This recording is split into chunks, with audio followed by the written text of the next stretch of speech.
Hi there, this is Dave Zaboski. I'm a former Disney animator and the CCO of Litro.com. You're listening to Skull Rock Podcast coming directly from the islands of Peter Pan's Never Never Land. Skull Rock Podcast is brought to you by the generosity of the following companies. Shure, sound extraordinary. To podcasters, recording musicians, and streamers who are looking for studio quality audio at home or on the road, the Shure MV7 Podcast Kit is a premium all-in-one solution inspired by the legendary Shure SM7B and is designed to address the versatility required by modern creators. For more on the Shure MV7 Podcast Kit, visit shure.com, SHURE.com, or click the link in our show notes. Shure, sound extraordinary.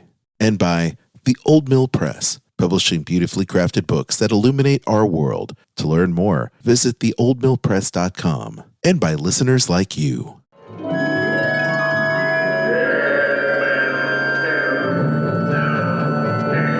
Skull Rock Podcast, talking all things Disney, with your hosts Aljon Go and Dave Bossert. Welcome to Skull Rock Podcast, the show about all things Disney and pop culture. Every week we take you behind the scenes of some of your favorite Disney films, theme park attractions, and all the other good stuff. Performances, books, music, streaming, what's in theaters. See, I try to change it up just a little bit every week. I'm Aljon Go, a musician, longtime Disney, Marvel, Star Wars, and pop culture fan. You can email me, Aljon, ALJON, at skullrockpodcast.com. And I'm Dave Bossert, artist, filmmaker, author, and welcome to another edition of the Skull Rock Podcast. If you love Disney and pop culture, please subscribe to the show wherever you get your podcasts. You can also like and follow us on Facebook, Twitter, Instagram, and LinkedIn. You can also email me at dave@skullrockpodcast.com. Aljon, we've got a great show today. We've got Bill Farmer, the voice of Goofy and Pluto, and this is part one of our conversation with him. And Bill's such a great talent and a great friend. I can't wait to get to this. Yes, what a kind individual. I remember meeting Bill at the D23 Expo several years ago. He's just the nicest guy and just a wealth of knowledge and great stories, of course. So I can't wait to delve in with Bill and talk about his career. Oh, absolutely. And, talk about the foundation part of his career, what really shaped him and formed him.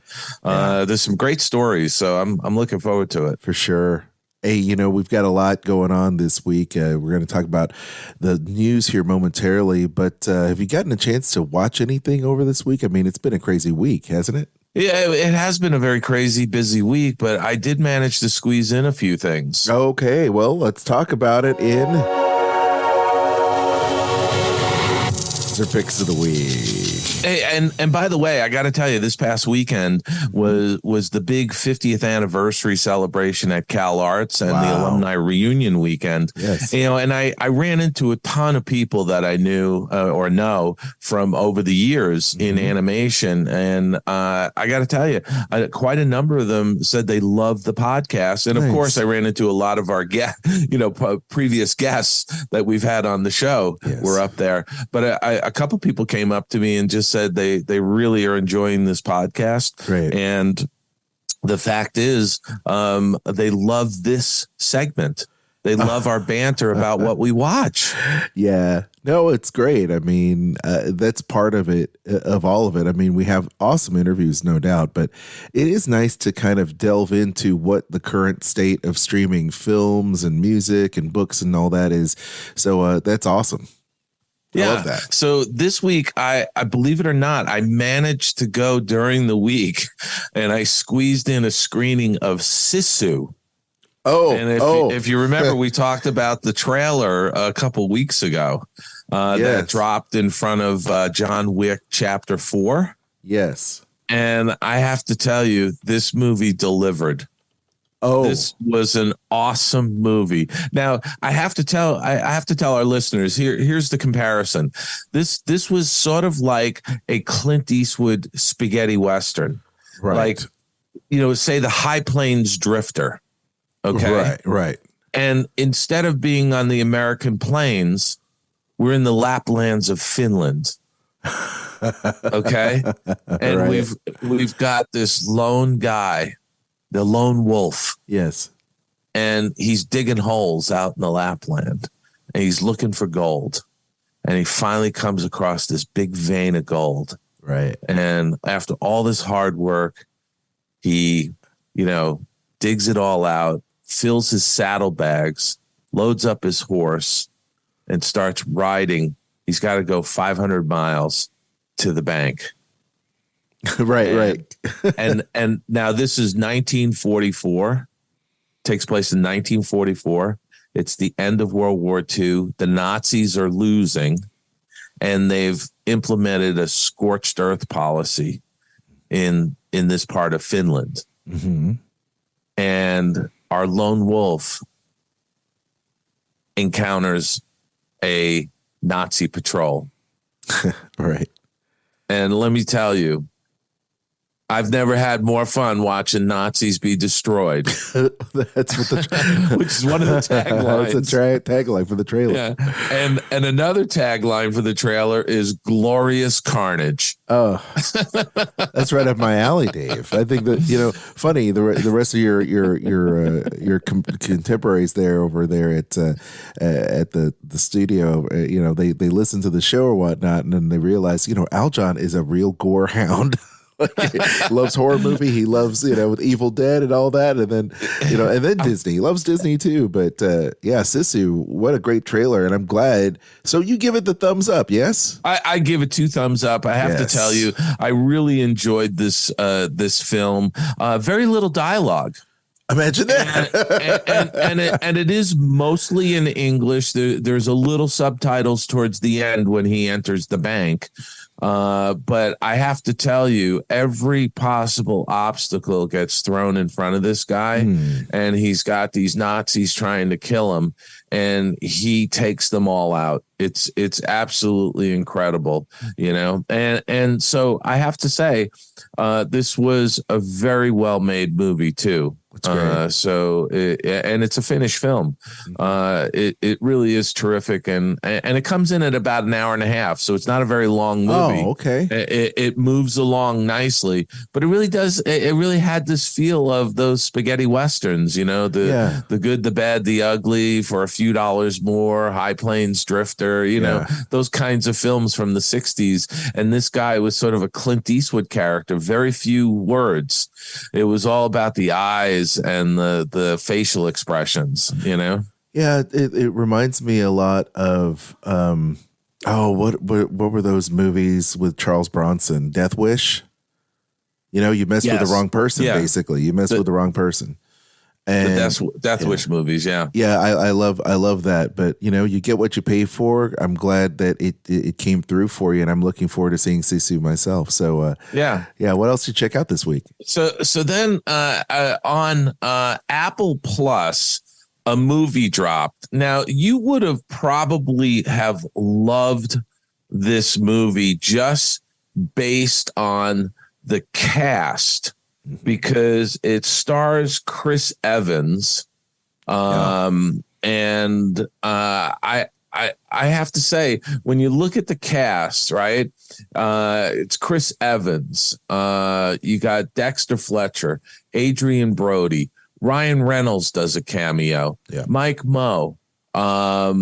Who else is in this? Tate Donovan, Sebastian Stan, right? Yep, the Winter Soldier. Yeah, they both get reunited. You're seeing all of these cameos and people in this, in the cast, and you're like, holy mackerel, this has to be a really good movie. This was the worst film I've ever seen. I mean, it was terrible. Oh, terrible. Terribly written, terrible dialogue, terrible direction. I mean, it couldn't have been more terrible.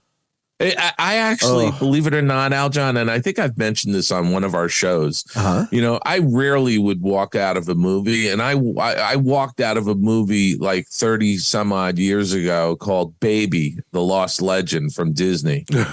right? And it was a free screening, and Nancy and I got up and left the theater, Yeah. mid movie. It was so bad, right? Yes. I actually thought about that movie when I was watching Ghosted. Oh, that's horrible. So look, I have to say I had high hopes for this one, and it did not deliver, and I can see why it premiered on a streaming service and had not gone to the movie theaters. That's a dang shame. So the premise of this film is basically I fell in love with a secret agent, right? Correct. Chris Evans is like an organic farmer. Tate Donovan's his father, and he falls, he meets this woman at a farmer's market, and it turns out she's like a, top secret agent, and he finds out that, after he meets her, she's on a business trip. He's able to determine she's in London. So he flies to London to surprise her and then gets sucked into this espionage world and doesn't know what the heck is going on, gets kidnapped and all this kind of stuff. But, it's like 1 minute they love each other, the next minute they hate each other. The next minute they love each other, the next minute they hate each other. I mean, it was laughable, absolutely laughable. Ugh, that's horrible. But we sat through the entire thing because I wanted to bring a review to our listeners. Okay. The way to take it for the team, Dave. There you go. I took a bullet for the team last week. And then, but I did watch the first episode of Citadel. Okay. Which dropped on Amazon Prime and has Stanley Tucci in it. Right. I love that guy. I really enjoyed the first episode. Really, a lot of action. Oh, good. A lot of action. So I really enjoyed that first episode. And then, of course, I was able to catch up here and there on some episodes of Picard, and I'm about halfway through season 2. Good. And I will again I'll tell you, because you already know this, but I'll tell our listeners, you don't have to be a Star Wars fan. A Star Trek fan. 2 weeks in a row, Dave. 2 weeks in a row.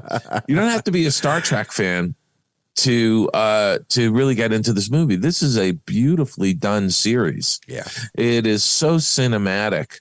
It's so textured and has so much depth, and it's well written, and it is just a good series. So again, I'm halfway through season 2, and I'm thoroughly enjoying it still. And then I was able to watch an episode of Animal Control with Joel McHale. Very nice. Very funny series. I mean, it's really a fun show. Love it. I love it. What about you? What have you been watching? Well, we're finishing up You on Netflix, and we're up to finishing. We finished the penultimate episode of this season. I believe this I think they may have announced one more season of the series You, but it's been riveting. But I can tell you that maybe some of the formula is getting a little tired because they had 2 seasons of it already. And I think sometimes when you go back to the well of some of these conventions of these established characters, and I feel like they just basically transplanted the show from where it was in New York, and then it was in LA. Now it's in London. It's like, yeah, okay. So it's the same. You're basically telling me it's the same story over and over again. So it's it's getting a little tired, and I'm hoping that the next season gives us some fresh plot twists and different things like that, because I think the character acting is brilliant, and I think it's well written, but I'm getting a little tired. It's becoming repetitive. It's becoming repetitive. What is not becoming repetitive is I've been reading a book, Dave, and you're going to love this. It's Not Dead Yet, which is Phil Collins' story. So this is his autobiography. And, awesome. We've talked about Phil Collins and his connection with Disney over the course of several films during the Golden Age. And this is a great memoir.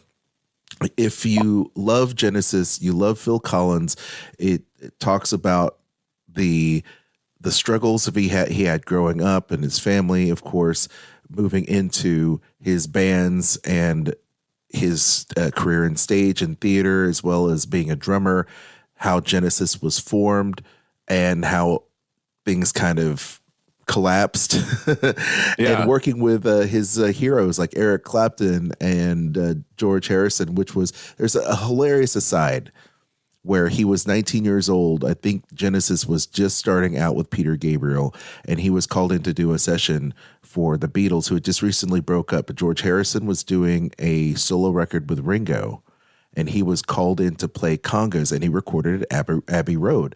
Of course, he's a drummer and not a percussionist, so he is very new, but he's surrounded by all these great players, great A-list players in Abbey Road. And of course, they're in the control room, and he was so young, he was so nervous that he was chain smoking, and he was playing congas, and his hands started bleeding all over the place because they kept on having him do the thing, the session over and over and over again. Yeah. And then come to find out that when he got his little check and then got the record, his name was scrubbed from the credits. Wow. So come to find out, they didn't even use his percussion parts for that song. And it was taunting him for 30 years. Come to find out that later on, George Harrison had found out that Phil was on the record and sent him a tape of his performance. And said, "Oh, is this you, Phil?" And he listened to the cassette, and he was like, "Oh my God, this is god awful. I'm overplaying and everything." And at the end of the cassette, this is a great, great story. At the end of the cassette, the producer that he knows, a well-renowned producer, and George were talking. He goes, "Yeah, that's enough. We'll cut right here." And and then you hear the control room. It's like basically saying that it was a crappy take, basically. A crappy take. And then Phil was like, "My God, that's why. Because in his mind, the entire time he's been thinking about, why am I not on this record? Why am I not on it? Why wasn't I credited?" Come to find out that the tape that George Harrison sent him back was something they recorded the night before, just messing around with the bongos and everything. And that it wasn't, they just went another direction of the song. So the entire time he was psyching himself out. And they played a trick on him and sent him a tape that they just made of just some random bongo playing, that it was horrible. And he says, "Well, I can understand now. My bongo playing was horrible." But the entire time, he called up George, I think had called him up like a day later and said, "Hey, did you get that tape, Phil?" And he goes, Yeah, I got it. He goes, "We just made that up for you." But apparently they remastered the record, and he ended up being on the record. Oh, that's a great story. But yeah, it's just, and then of course, Phil in the book calls him a bastard because he played a joke on him. He's been tormented this entire time for 30 years. But I think this is a great book. If you love Phil Collins like I do, this is a great book. Check out Not Dead Yet. You can check it out at Pendham Random House, and you can pick it up where finer books are sold, like Dave's book. But it's definitely worth the read because he's just a fascinating individual. And what a great book. So check out Not Dead Yet, Phil Collins. Hey, I think, Aljon, we should add a book segment periodically. Okay. When we read a good book. Well, there you go. I try. We should do that. Absolutely. I'd be curious to hear what our listeners have to say. Would you let us know? Would you like to hear about some of the books we're reading? Yeah. And I read all the time. Yeah. I'm reading a great book right now, How Creativity Rules the World. Oh, that's great. By Maria Brito. That's great. I think we should. We talk about, books on the show on occasion, and I think it's great. I do have a couple more books in my queue that I'm reading, some good stuff. And, I tend to read a lot about music and some, aspirational figures. But, on occasion, I very rarely read fiction these days. Very rarely. Yeah. But I'm the same way. I read mostly nonfiction, mostly. Occasionally I read some fiction, but mostly nonfiction. I've been reading some very good books and a lot of history books and things like that. Yeah, so I say we do it. Yeah, maybe we'll do it. Yeah, absolutely. Right? We have to get a better bumper though for what we're watching. I know. I need to send that in. And then we have to do a bumper for our books. Then the book club. Okay, the book club. We'll do it. The Skull Rock Book Club. I'll send it in. I'll send it in to get made. No problem. We'll do it. All right. Absolutely. All right. Great. Skull Rock Podcast. This week in Disney and pop culture. All right, Dave, check this out. Whoever it was that you were in love with, it sounds more like her. Her? That's ridiculous. Do not bring me into this. Knock it off! What? Just never noticed how black your eyes were. Hello, my. I think that is a great clip. Guardians of the Galaxy 3. The Karen Gillan, first of all, is wonderful. Chris Pratt, Zoe Saldana. They are back in theaters on May 5th. May the 5th be with you. It's kind of right after Star Wars Day.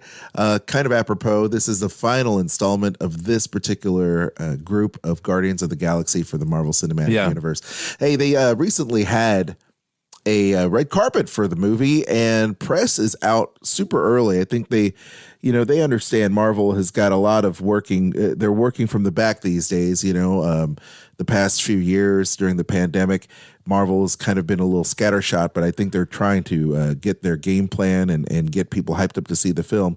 How about a couple clips from the red carpet, Dave? Shall we launch into some of these? Let's talk a little bit to Chris Pratt, star of the film Guardians of the Galaxy Volume 3 that is going to be in theaters later this week.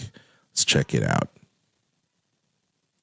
Man, I've been looking forward to tonight for so long. The world premiere for us, this is the first time I'll have seen the movie in its entirety. I've been intentionally waiting for tonight to be surrounded by my friends, my family's here, the Dolby Theater in Los Angeles. This is what it all comes down to. It's our night to celebrate, that you can feel the excitement amongst me and all our friends and the cosplayers here, but also having traveled around the world, from around the world. People are really excited for this movie. Yeah, 10 years, the final chapter of an extraordinary journey, the turning of a page, and truly the end of an era. Yeah. It's funny when you have these red carpet interviews. We used to do a lot of them for Disney back in the day. And the celebrity, the way they talk as they go from press junket to press junket is hilarious. And you can tell Chris is like trying to get all the points out as he can for the past 10 years. But so much great stuff has been said about the movie, Dave. I mean, you saw the trailers upcoming. I've seen multiple trailers on this film. It looks fantastic. What I keep sort of having trouble wrapping my brain around is that this is the end for this crew. But I it's such a great cast. It's a wonderful cast. That I want more. And maybe that's what they want you to do. They want to leave the audience wanting more, and that's it. And that's not a bad thing, but I just find it hard to believe that they're just ending it with chapter 3. It's a great ensemble. I think they have wonderful chemistry, and I really hated the fact that James Gunn is moving to DC because I think he has so much to offer, and it's just a real shame. But what's done is done. Speaking of James Gunn, let's go ahead and maybe look to him. We've got another great clip here. Let me see if I can get this clip up here for James Gunn. And, now this is his last project that he's promoting with Marvel Studios. To be able to come here and celebrate our time together, not only having made this movie, but all of us together for over 10 years, having made the entire, trilogy of films is an amazing experience. And I just cannot wait to get in there and watch the movie with everybody. I really love the Rocket's backstory, and so I'm excited about people being able to see that, to meet these other characters, Floor and Teefs and Lila, so I'm excited just for people to see the movie and, say goodbye along with us. It's been said that this trilogy of Guardians movies really has to deal with James Gunn and his upbringing, Peter Quill being the surrogate for himself. Dealing with his family issues, his mother dying at an early age in the first part. The second part, the strained relationship that he had with his father. And then this particular installment of the movie, gaining acceptance and knowing family and accepting yourself for who you are. And I think that's what great directors and writers do. I think they draw on their personal experiences. It comes out in their work.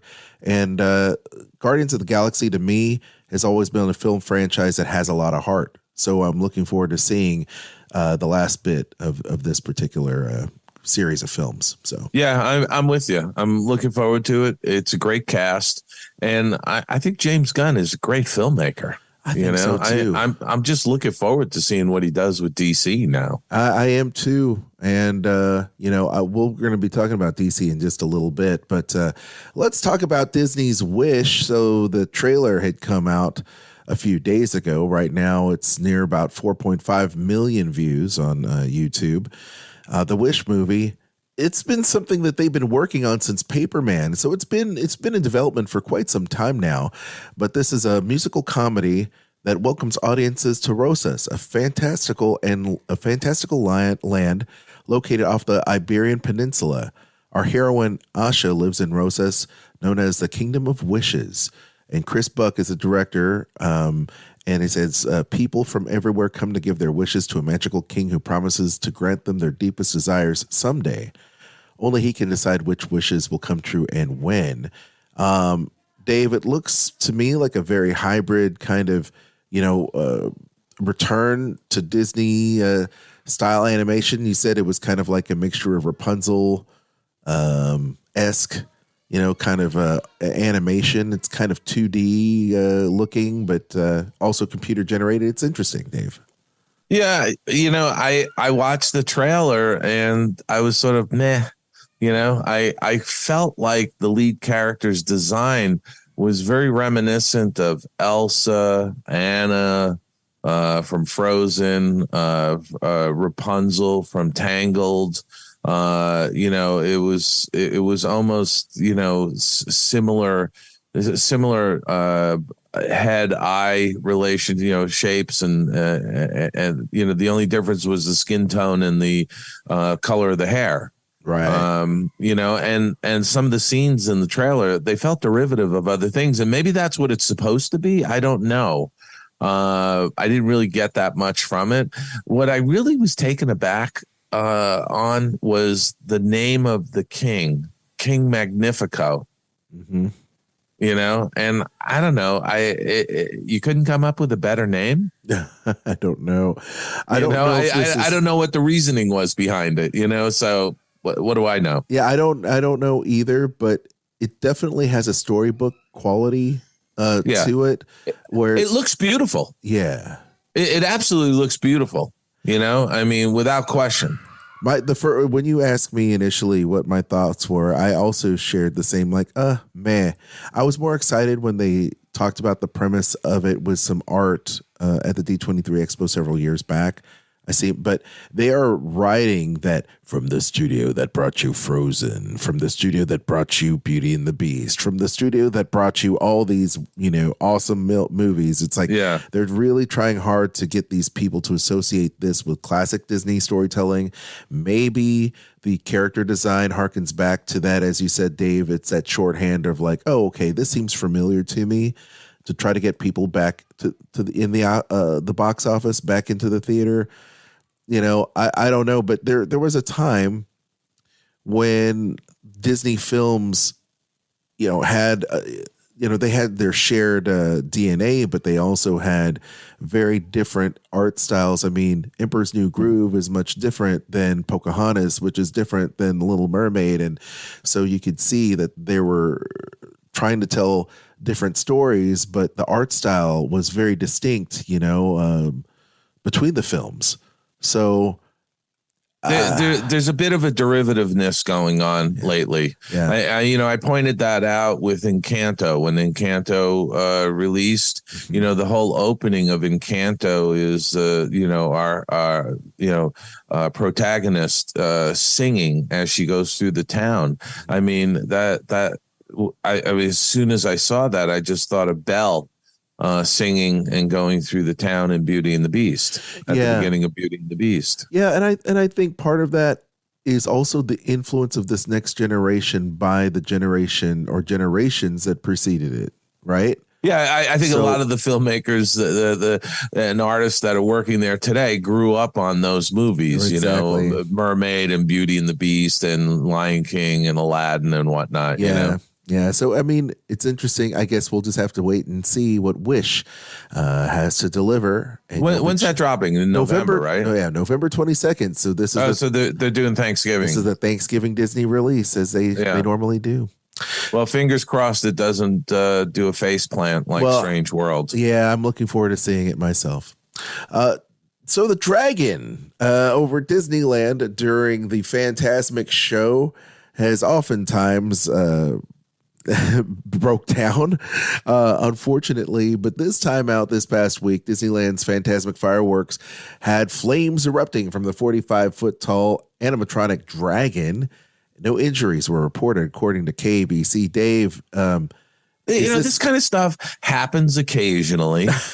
and the thing I would say when it does happen, it's usually pretty spectacular. Like the dragon Maleficent going up in flames, but you got to realize that's coming out of a it's coming out of a box, if you will, on Tom Sawyer Island. So, you've got a whole, Rivers of America dividing the audience from that. Look, the one thing I will say about the Disney park system, Aljon, and you know this, tens of millions of people go through those parks. Yes. Right? Yes. Annually. And to have a little mishap, and they want zero mishaps, but to have a little mishap once in a while, it just happens, and nobody got hurt. Yes. And it must have been a pretty spectacular thing to see. And some of the comments I heard from guests who were there, they thought initially it was part of the show. That's right. Yeah. So, even the mishaps are entertaining. As Paris Hilton would say, that's hot. There's a big fireball. People began pushing people out, said Ryan Lux of 28 from LA, who was an annual pass holder who watched the show when the fire broke out. At one point, there was a fireball. He said there was a lot of debris that fell from the prop. Shortly thereafter, the fire subsided. They turned the fire down. The employees turned on a water feature, part of the show, and the crowd erupted in cheers. So how about that? Another awesome fiery moment there at the Disneyland Resort. Absolutely. Well, speaking of fire, let's check out what's going on with the DeSantis versus Disney lawsuit that's going on right now. It seems like Disney is now suing Ron DeSantis over the Florida Special District. The entertainment giant says it was left with no choice but to sue to protect itself from the retaliation of expressing a political viewpoint. This comes from the Hollywood Reporter, Dave. Well, something I have to tell you from all the articles I've read about this, this is going to blow back on Governor DeSantis because now that a lawsuit's been filed, Disney can get discovery on emails, internal letters, documents, all of this stuff, and they have a pretty strong case. Not only on a First Amendment basis, but also, again, from what I'm reading, they have a pretty strong case on the fact that the state government is retaliating against Disney for something they a public statement. And, there's 25, 30 other companies in Florida who also came out against the Don't Say Gay bill, as it's being called. And nothing's being done to those other companies. The only reason why DeSantis singled out Disney is because it's his global entertainment enterprise, and he's making national news because he's going to launch his presidential run. But as I said last week, Aljon, could you imagine DeSantis as president escalating with another country? I mean, he'd escalate us right into World War III. Should have quit while he was ahead.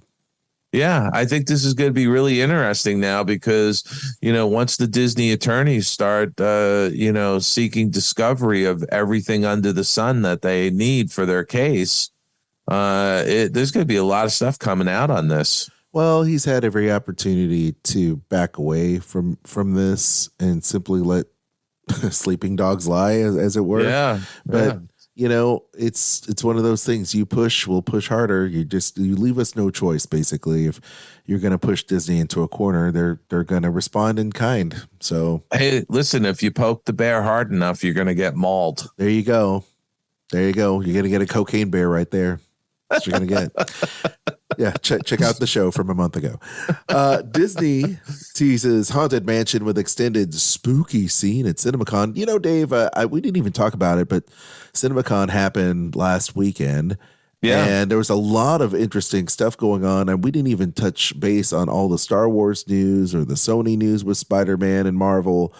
That's because it was overwhelming. There was so much of it. There's a lot. And I guess we're going to have to save that for another day. But the studio debuted new footage of the Justin Seaman directed film at CinemaCon in Las Vegas 3 months ahead of its July 28 release for Haunted Mansion. And there's a picture of Jamie Lee Curtis there.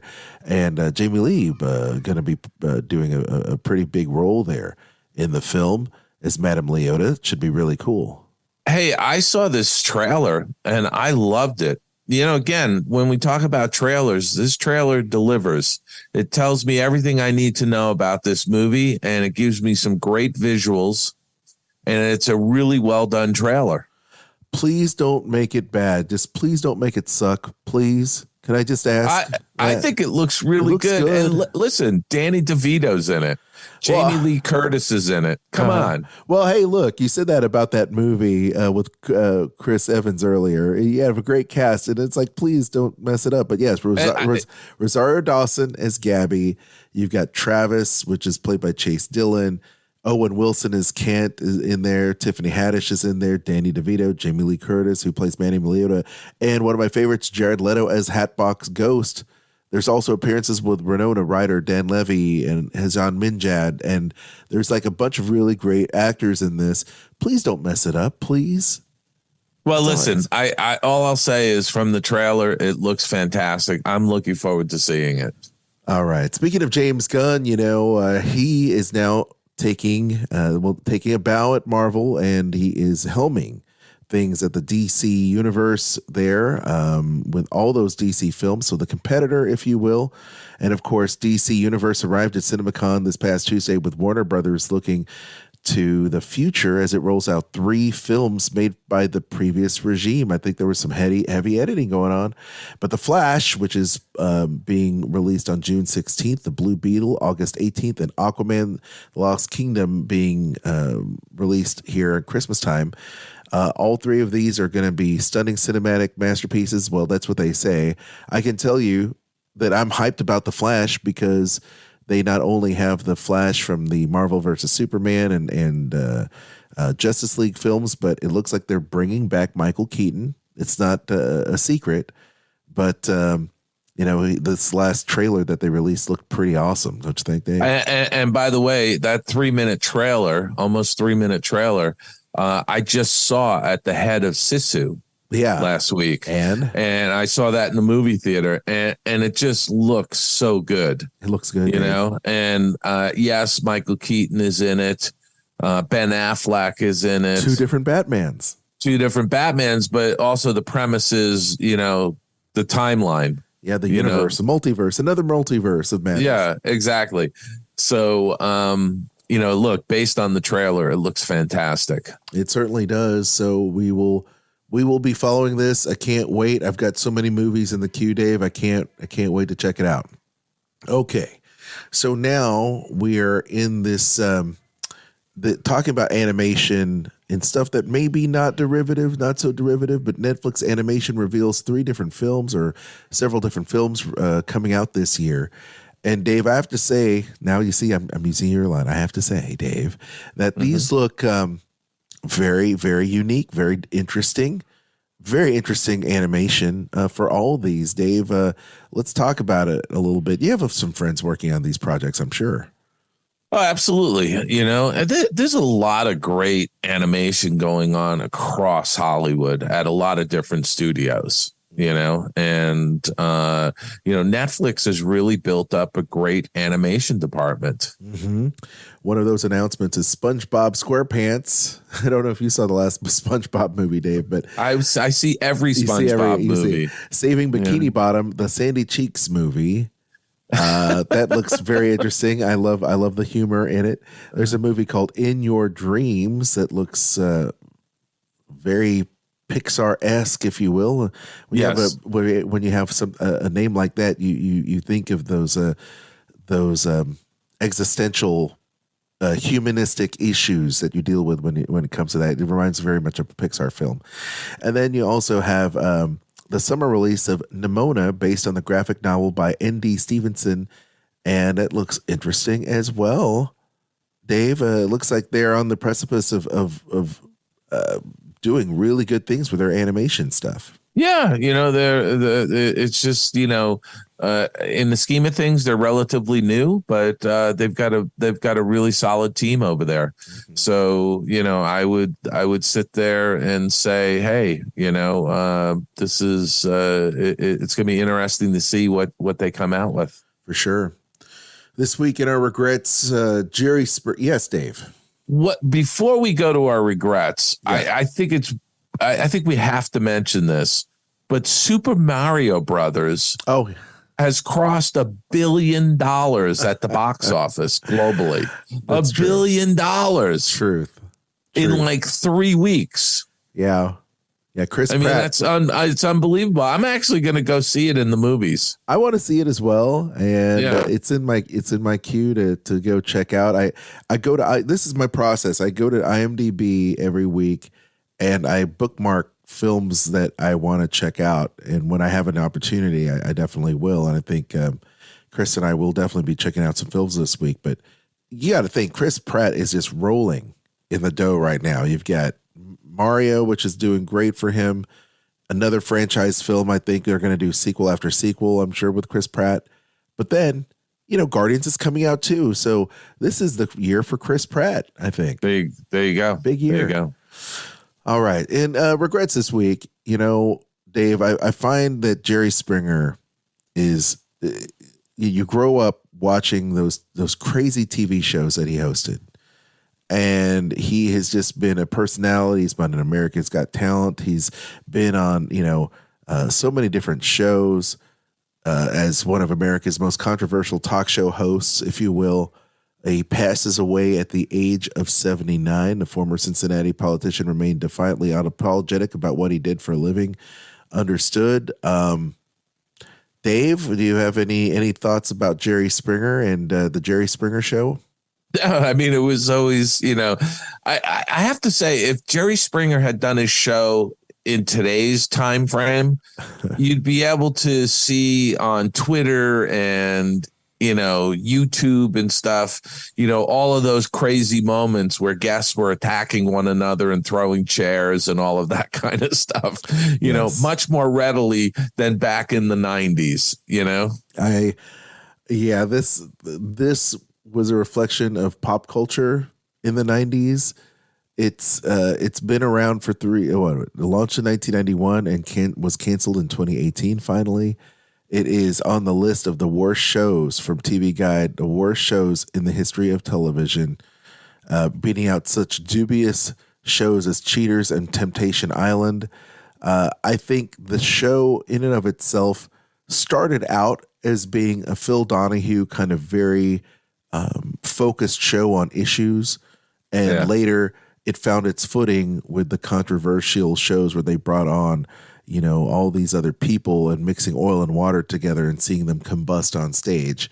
And that was and they always had the audience, I mean, when the audience was on their feet screaming and cheering for these fights. And it was almost like it was a wrestling WWE wrestling match. Exactly. You stole the words right out of my mouth. I mean, there's a reason why the WWE had Jerry Springer host their show many times and be on the Hall of Fame ceremony and all this, because he loved professional wrestling. There's no doubt that type of vaudeville, it's not fake. Come on, Al John.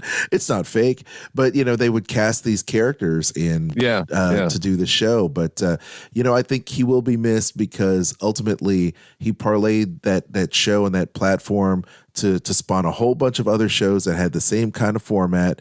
And he ended up being a host, the ringleader for America's Got Talent for a number of years, being the host. And I think he was a great host for that. I mean, I think he's he will be missed for sure because he is, at the end of the day, he is an entertainer and he put on entertaining shows. Yeah. And something, the TV Guide could call it the worst show on television, all they want. Springer got high ratings because people tuned in. It's like you can't look away from the train wreck. No. People watched Maury Povich to see people whose baby's daddy is who or whatever. Yeah. And people tune into Oprah because she's wacky and she did all these other things, or Dr. Phil. Well, you knew exactly what you're going to tune into to see Jerry Springer for sure. Something was going to happen. Yeah. And he delivered. He delivered. He delivered. All right. Well, rest in peace. It was quick too. He got, he was diagnosed, I think 3 or 4 months ago with pancreatic cancer. Yeah. Yeah. Very sad. Yeah. Very sad. Horrible way to go.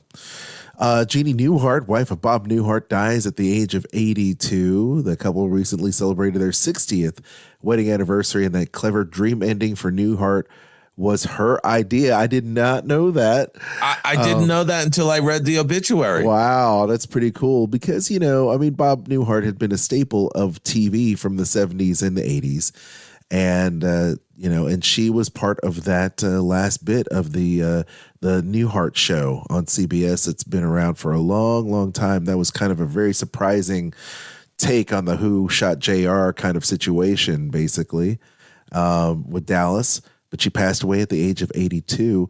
Not only was she an actress, but, it's one of those stories where boy meets girl and ends up staying with girl for a long, long time.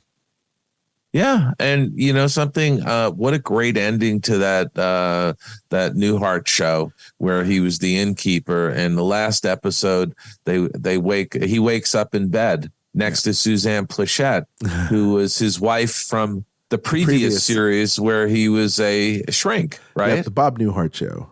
The Bob Newhart show. So look, what great entertainment that was. And it's sad to see her go. And Bob Newhart is still with us. He's in his 90s. Yeah. Yeah.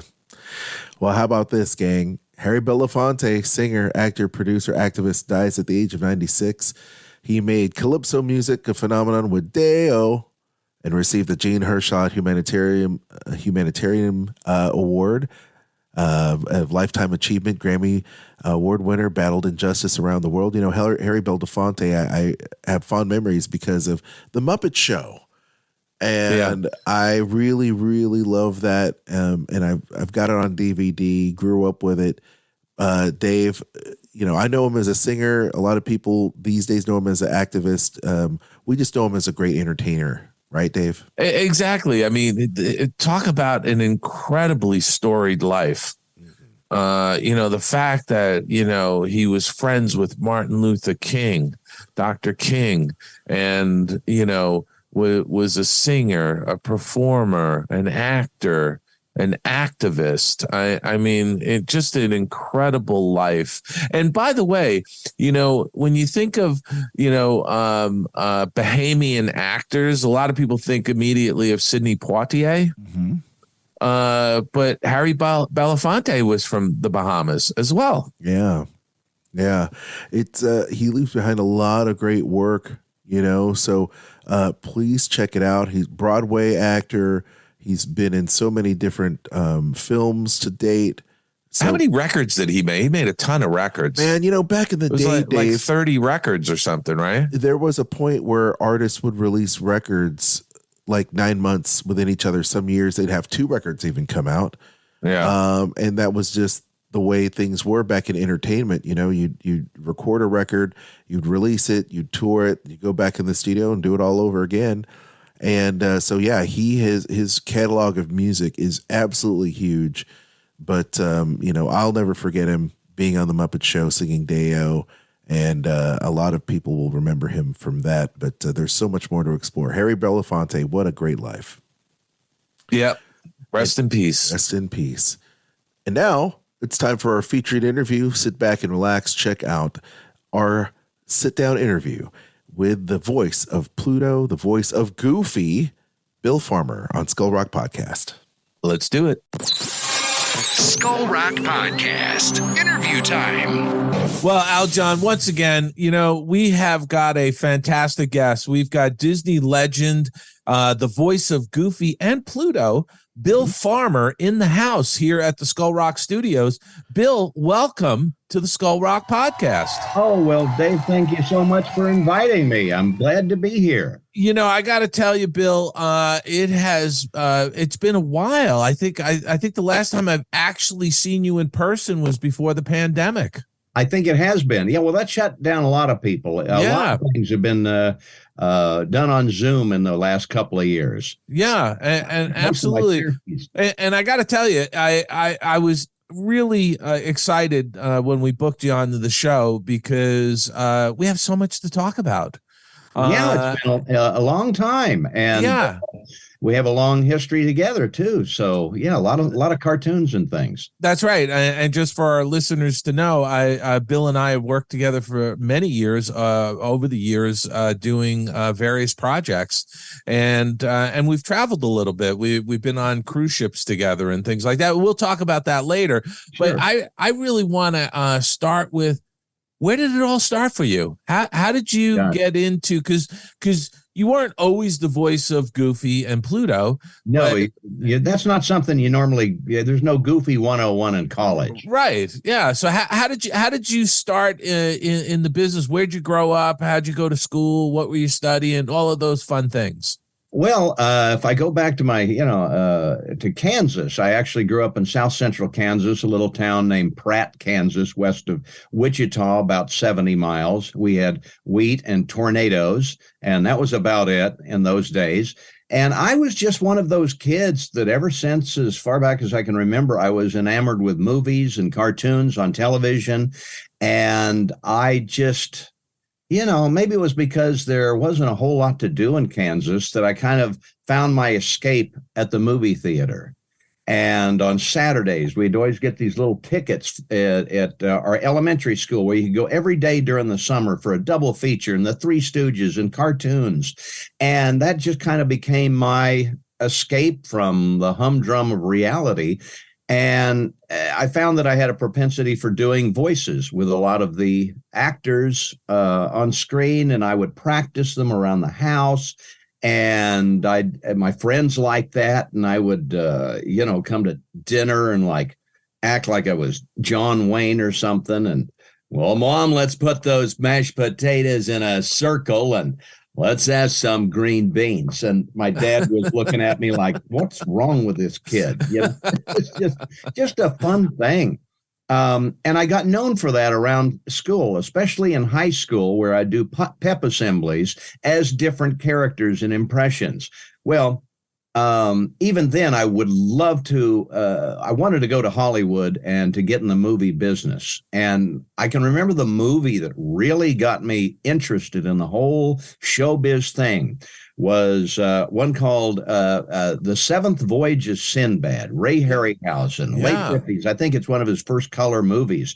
And I remember seeing that at the theater, and there were cyclops and dragons and fighting skeletons, and it was just magical for me. And I thought, wouldn't that be cool to be able to work in an industry like that? Never thinking in a million years that it could actually happen. Well, long story short, I went to the University of Kansas, got a degree in broadcast journalism, and I kicked around in radio for a number of years because that's the closest thing that I really had a chance of doing that was related to show business, was just being a DJ on the old playing stacks of wax all day in little country stations. And I did that in Oklahoma and Kansas and Texas.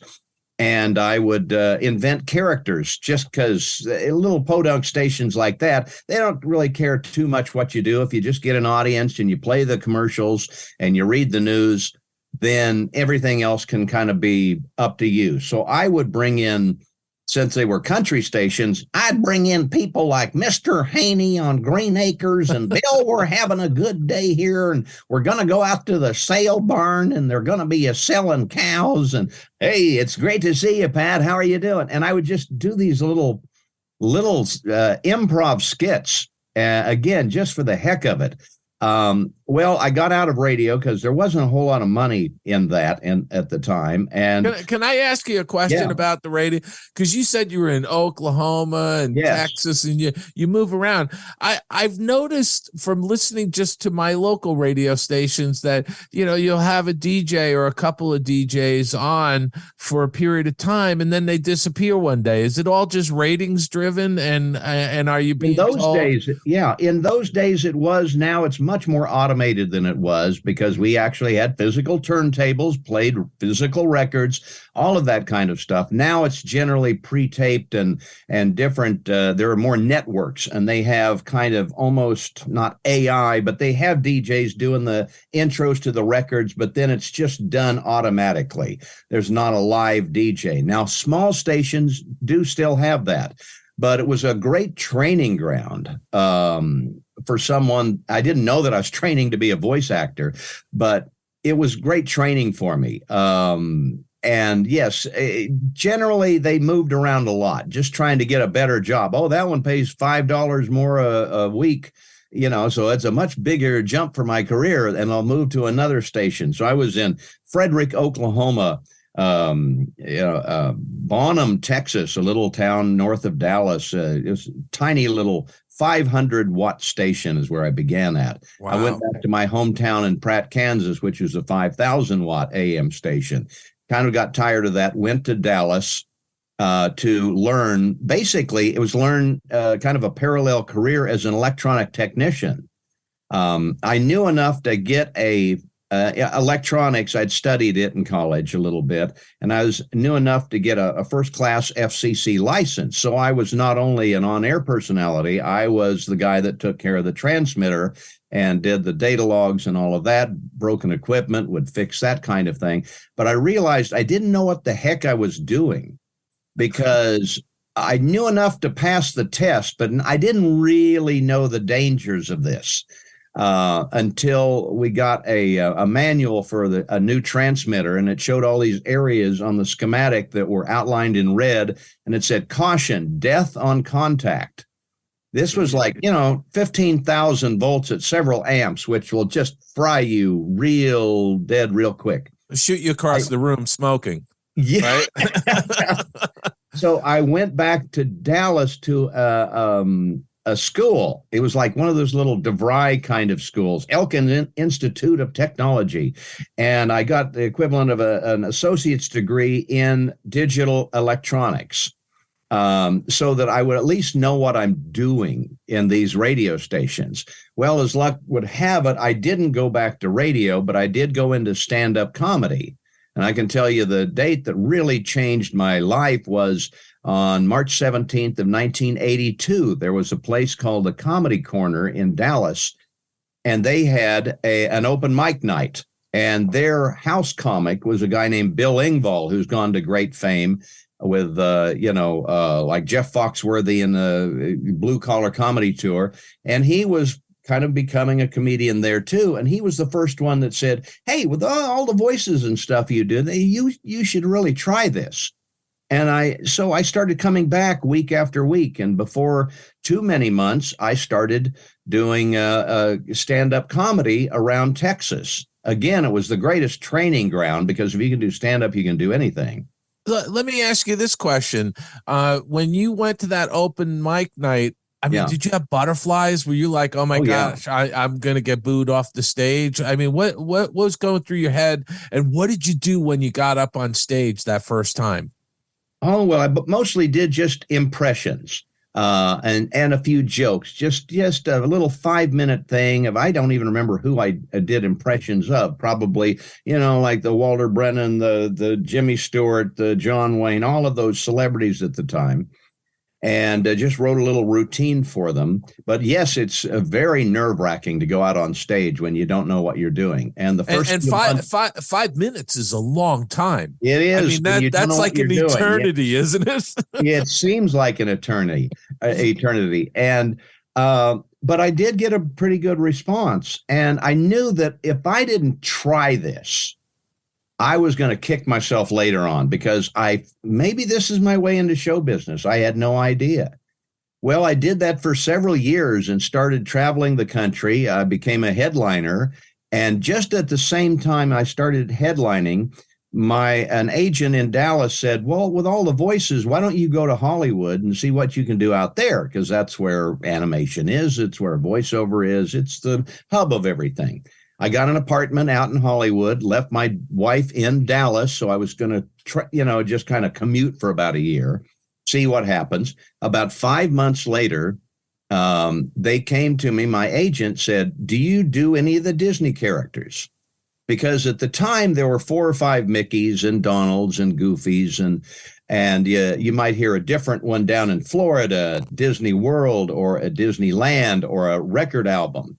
And Michael Eisner and Roy Disney wanted to, with the advent of the Disney Channel, which was brand new, you might see 4 or 5 different Mickeys in the same hour period. They wanted one voice for each of the main characters. So there was a big audition, Hollywood-wise. I didn't have any idea how big it was. And Goofy was my favorite Disney character when I was a kid. And maybe that's why I had practiced the voice and kind of I didn't do it on stage, but I could do it. And as I understand, nearly 1,000 people or more tried out for that. And they picked mine to do a show called, Disney's Doggone Valentine. January 23rd of 87 was the first time I actually did Goofy. And you don't know if you're going to do it again. You don't know if you like it or whatever. Well, they called me again in about a month, and then another month and another month, and on. And now 36 years later, I think I have the job. Now let me ask you this. I know exactly how you feel about that too. But let me ask you, did you know Pinto Colvig?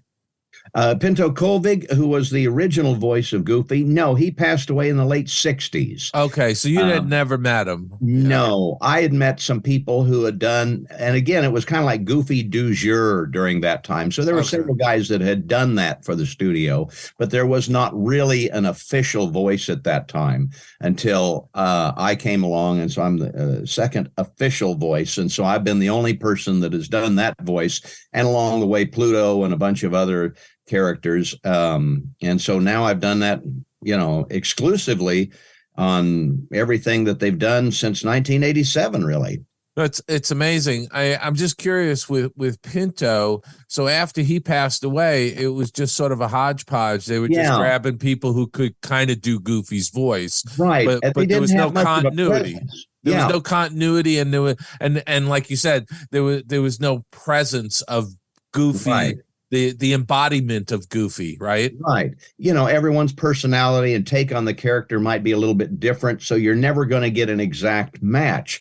You, as an actor, bring your personality into the role, and so you impart a little bit of you to that character.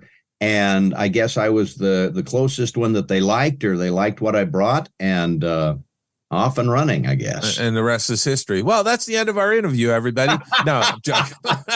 No, this is the first of 2 parts with Bill Farmer. I just want our listeners to know that. But Bill, I want to step back for a second, because before we get into all the Disney business, sure. I really do. I'm really fascinated about the stand-up act and how that developed. And if you could just talk a little bit about that. And obviously you went from a 5-minute open mic to headlining. How long is a headlining show? 20 minutes, 30 minutes? Most comedy clubs have a 3-act performance, usually an opener that'll do 5 to 10 minutes, usually the newest person, someone who's just getting into it, and they give them the first 5 minutes and we'll introduce the show. Hey, thanks for coming to the show, and tell a few jokes. And now our middle act usually does about 20 minutes. And then the headliner will do generally 45 to an hour. Wow. And that gets really long. That is an eternity on stage. That is an eternity, isn't it?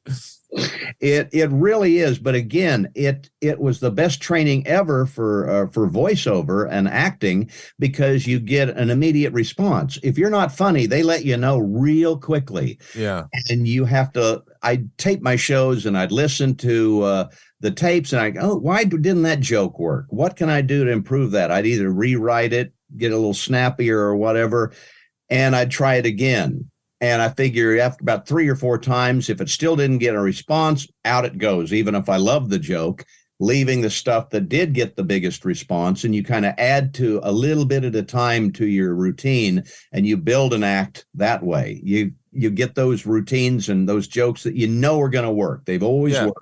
You kind of center your routine around that, and you add a little bit at a time, and you try them out. And they become a part of your act. When you get up on stage, do you have like a cheat sheet? Do you have something taped on the floor? Is there a monitor in front of you that's giving you any kind of hint of what you're doing, or is it all up in your head? It has to be all up in your head generally. I've done plays, and that's much more terrifying to me because I can kind of roll with it and I'll improv a little bit and ask people in the audience, hey, where are you from? What do you do for a living? You can play around with that kind of stuff so that every performance is slightly different.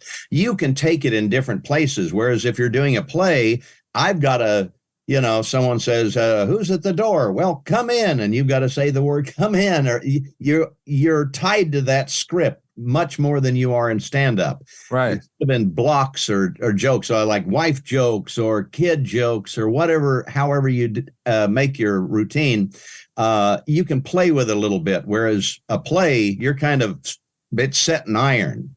Yeah. It's interesting. A couple weeks ago, I watched a Chris Rock special, comedy special.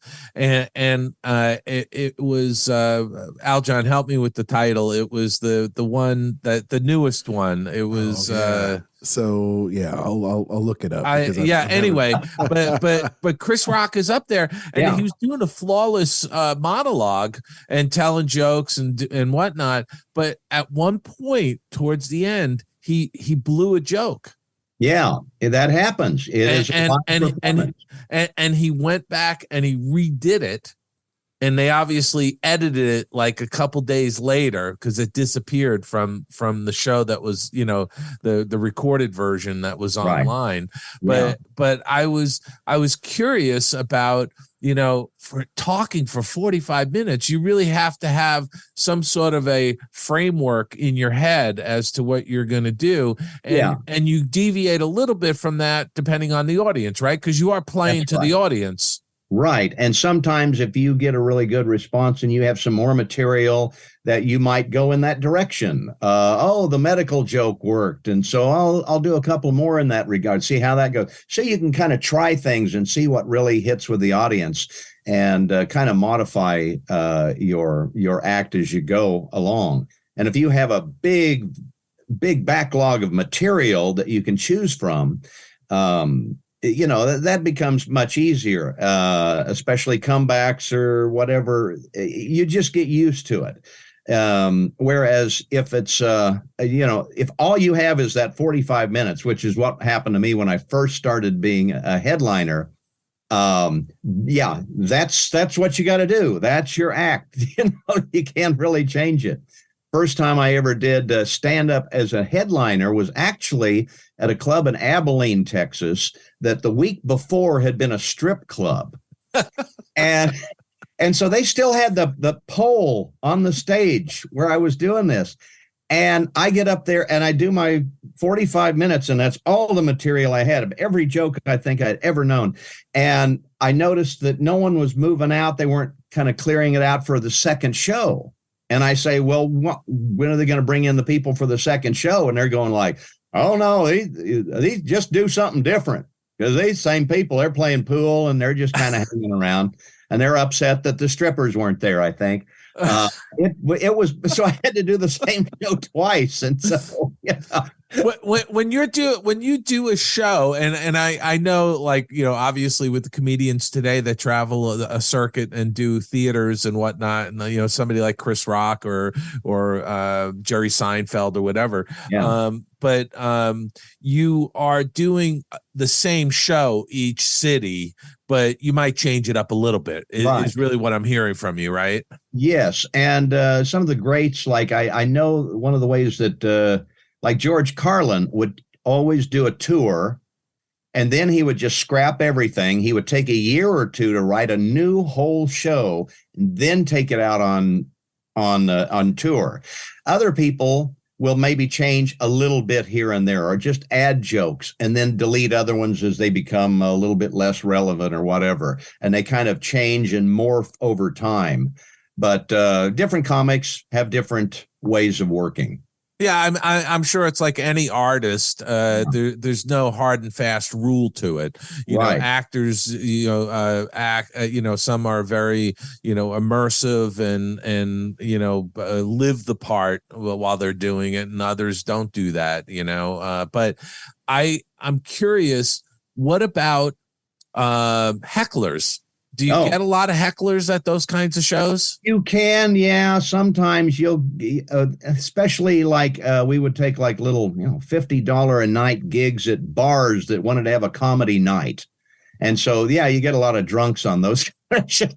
They can sometimes be a little bit harder to handle. But you do learn how to take care of yourself, and you have to have usually some material that you know, just being ready for hecklers. And that does happen. Didn't happen too often, but it did happen on occasion. It does happen. And I know you often hear stories, but when you watch some of these comedy specials on Netflix and other streamers, you can hear somebody shout something, you know, out or whatever.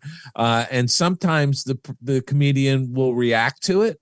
In a funny way, or they'll ignore it, you know? Well, that's also planned out quite often, because if you heckle right back to someone and the audience thinks that, well, that person was just trying to add to the show, the crowd might turn on you and be on the heckler side. Oh, boy. So one of the techniques is you let the heckler be annoying enough, so whenever you do shut him down and heckle back or put him down or whatever, the crowd is on your side. It's a little psychology. Yeah. But I'm imagining too that it builds a thicker skin for you as a performer, right? It has to. Yeah. As rejection in voiceover, acting, showbiz in general. Yeah. Rejection's a big part of it. And you just kind of have to let it, you know, just kind of, like water off a duck's back, as they say. You know? Yeah.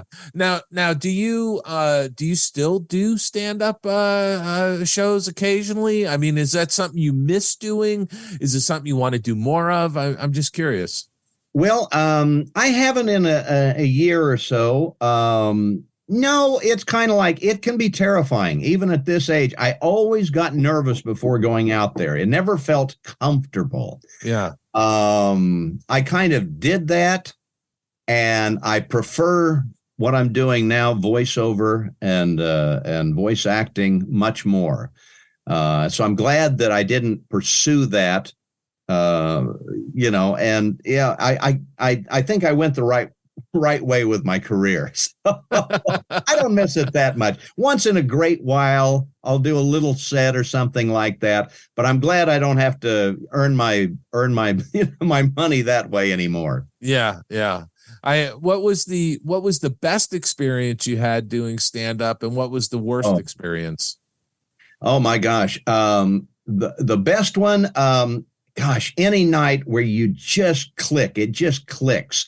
It's like seeing a concert that just kind of fulfills everything you imagined what it would be. And that high you get from that is just incredible, that you're on cloud nine when it just goes perfectly or better. You get a really hot audience.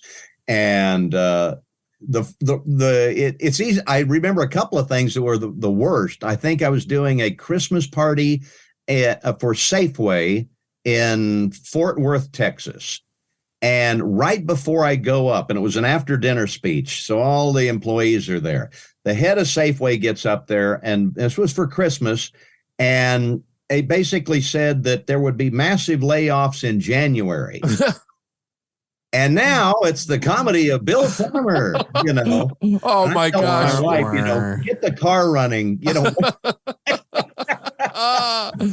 Oh my gosh. That was tough. I had to do a breakfast once for the Alzheimer's people. And before they went on, they showed a slideshow of some of the people they'd lost to Alzheimer's the last year. And now and that's right when they serve breakfast. And you just don't do that. You just don't perform while people are eating, because you're hearing clanking, you know, plates and glasses and more tea, please, or whatever.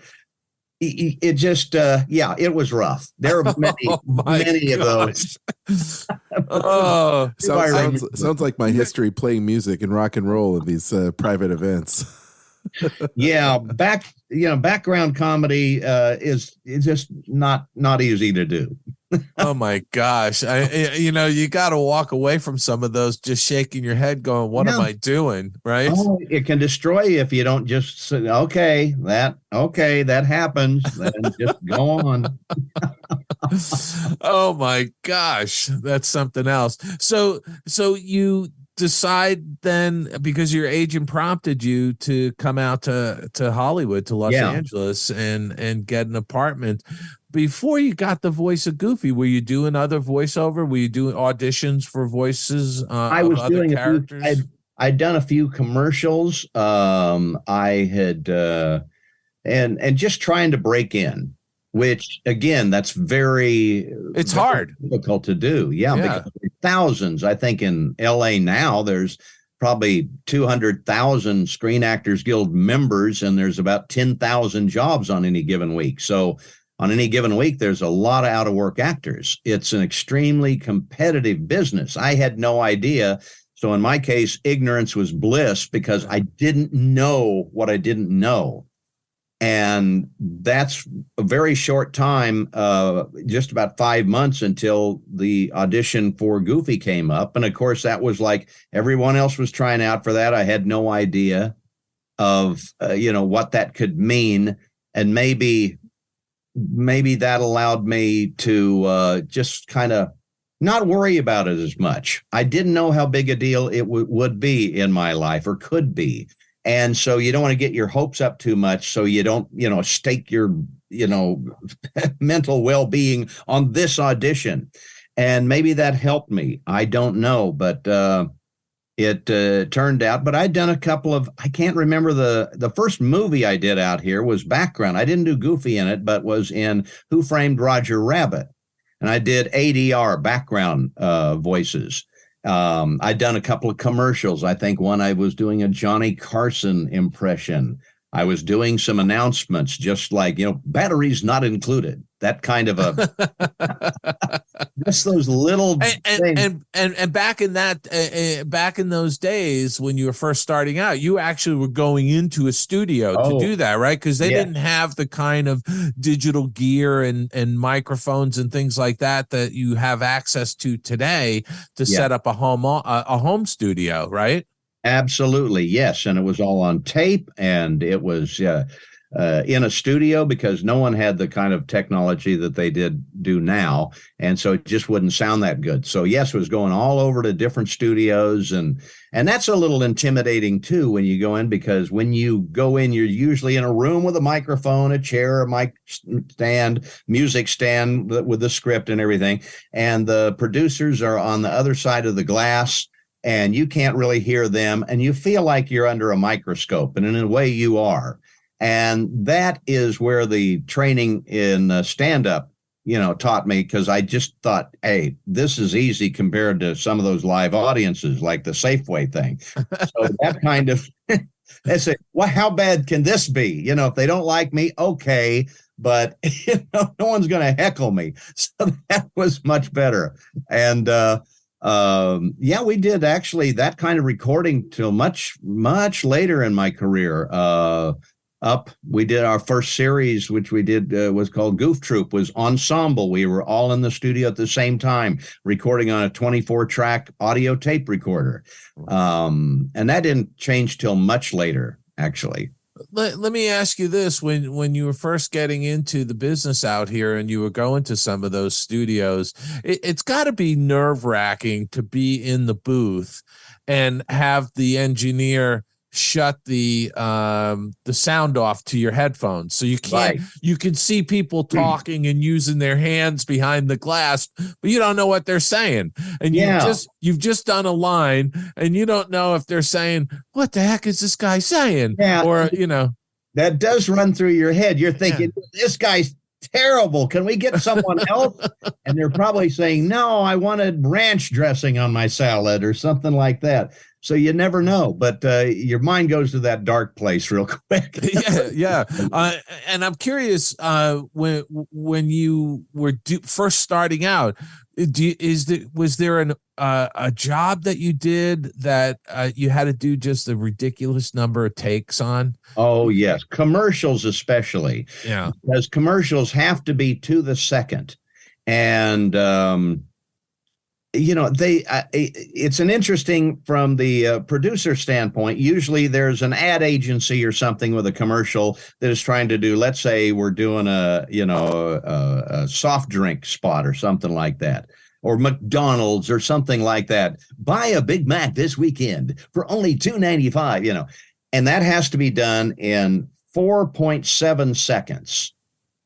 Okay. And you do it about as fast as you can. And you've got to trim it down, do it over. There are times when I've done as many as 80 takes on a simple line like that.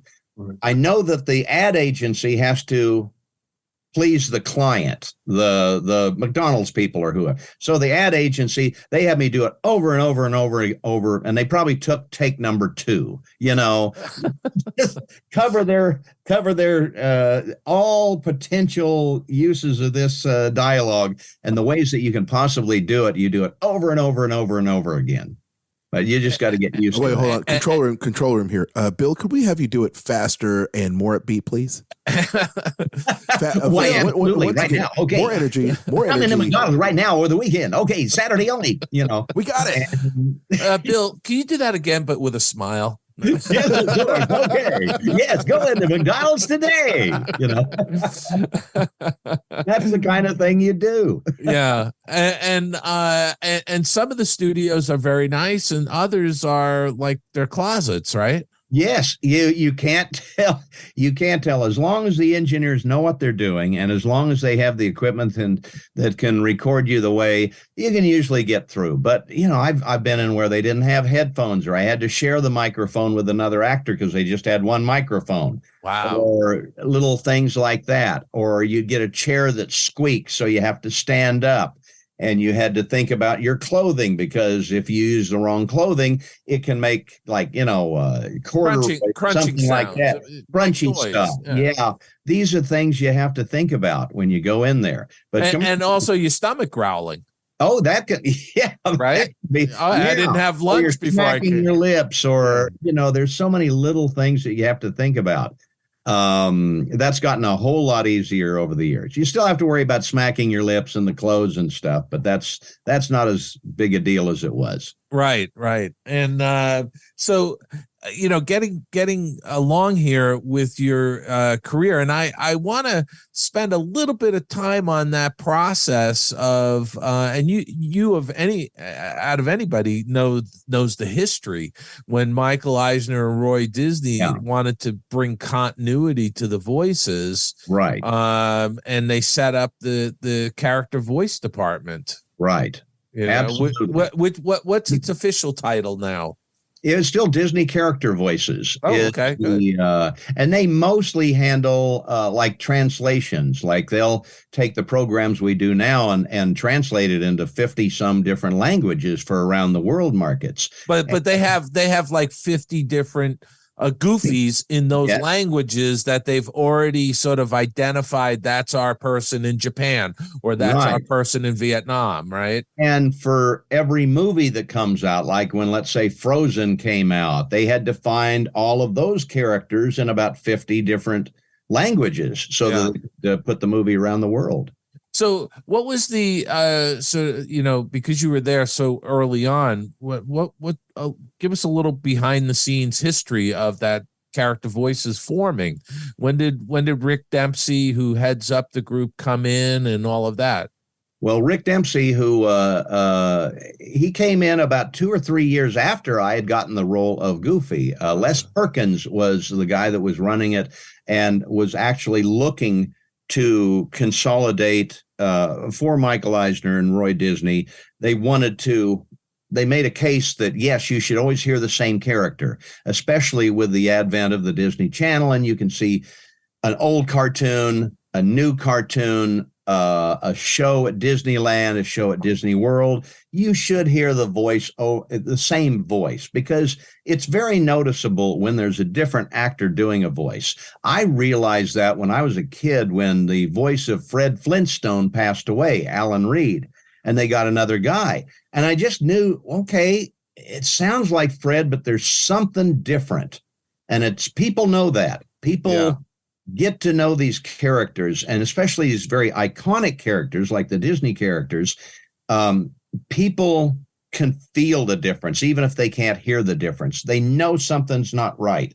Yeah, they can't put their finger on it, but they know. They Right. know something's off. Yeah. Right. And so part of it's not only just voice matching, it is the acting, the personality, the soul of the character is what you really have to master. And that was actually harder than the voice, because on some characters that I do, it's a creation. I come up with the voice myself. Other ones, Goofy's been around for 90 years, since 1932. Right. I had to fill those shoes. I had to do it like Pinto Colvig did, and try and keep it as close in the beginning to that, so there's kind of a seamless transition between what he did and what I do.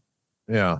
And I'm just wondering when that, so the Disney character voices, when it first formed, so it was Les Perkins who was in charge. Yes. And so he ultimately was he the person that picked you, or was it a committee?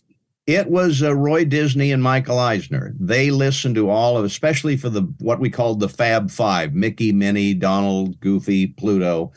And so that they picked us, out of all of the auditions that came in. And was it sort of a blind picking? In other words, like they went to them and said, "Here's A, B, C, D, and E."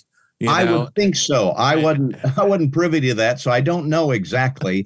But I think, and here's a guy, Bill Farmer, who does it. It could have been A, B, C, D. That'd probably be a little bit easier to do a blind audition like that, and just, that third guy, I like him, whoever that is.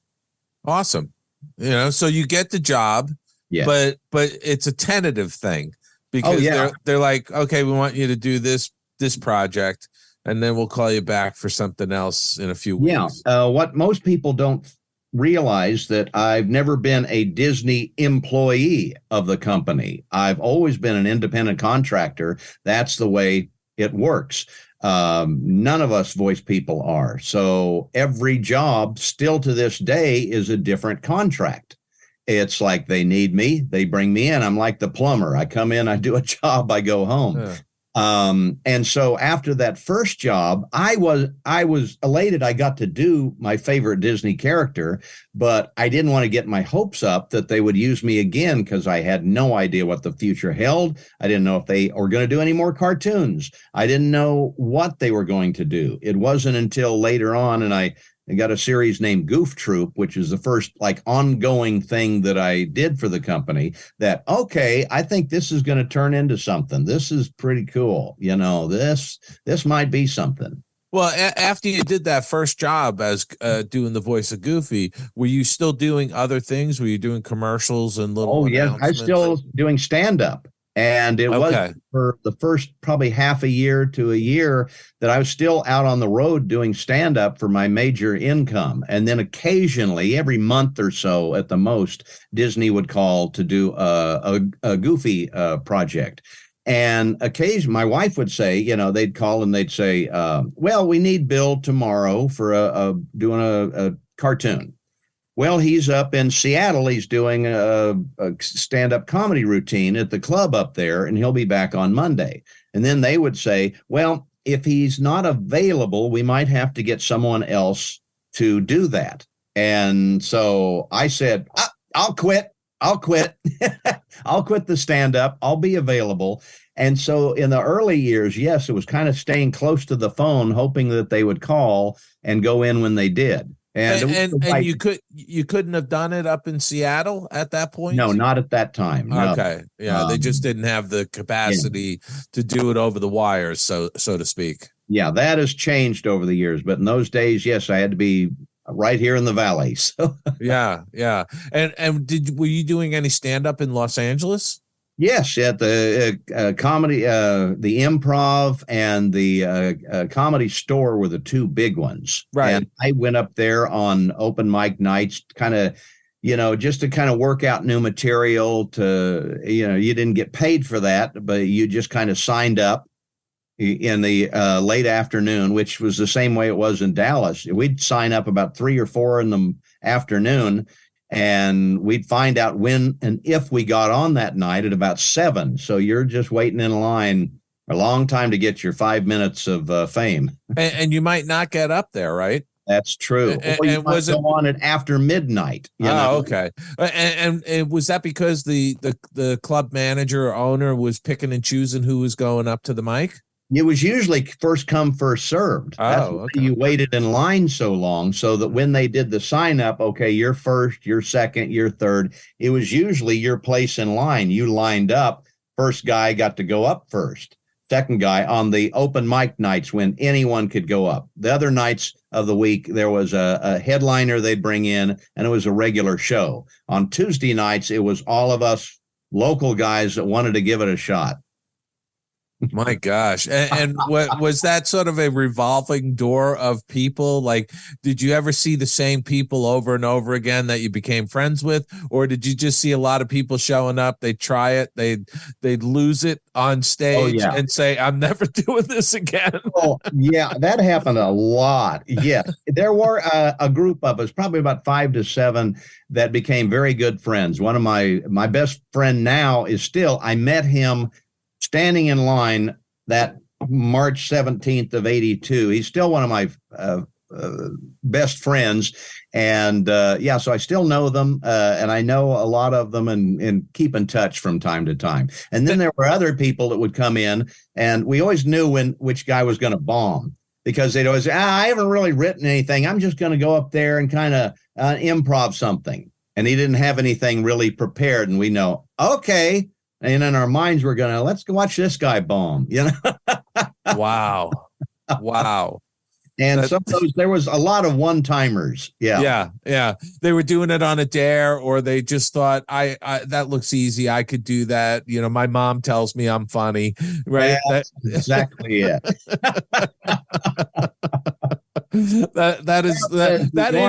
that in and of itself had to have been funny to watch. It was, we'd pick the guys. Oh, this guy's good. Oh, that girl's good. Oh, this guy really stinks. If he comes back next week, we'll be surprised. Sometimes they would. They'd maybe last 2 or 3 weeks. An awful lot of them were out the first night, though. Now, let me ask you this. Did you work with anybody early on in the comedy circuit that became, a mega star? Oh, yeah. Over the years, Houston especially had a great range of comics that went on to, stardom. Bill Engvall was our house comic, and he went on to great fame. And Sam Kinison was out of Houston. Yeah, he was starting about the same length of time. There was. I'm trying to remember some of the other names, but there were a lot. And we always got to talk with the comedians who were the headliners. and kind of watch their show, kind of learn what they're doing. And got a lot of feedback from them if they sat around and would watch our show and say, well, what you need to do is make it more personal, do more personal kind of stuff or whatever they were into. Roseanne Barr, I knew her. Tim Allen, I worked with in Houston before he was famous.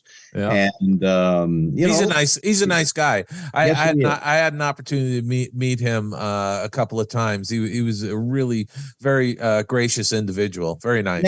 Yeah. And you get to know these guys because when you're out on the rounds, let's say I'm going to Houston, quite often they'll put you up in either a hotel or they have an apartment in some hotel or an apartment complex where it's just for the comics that week.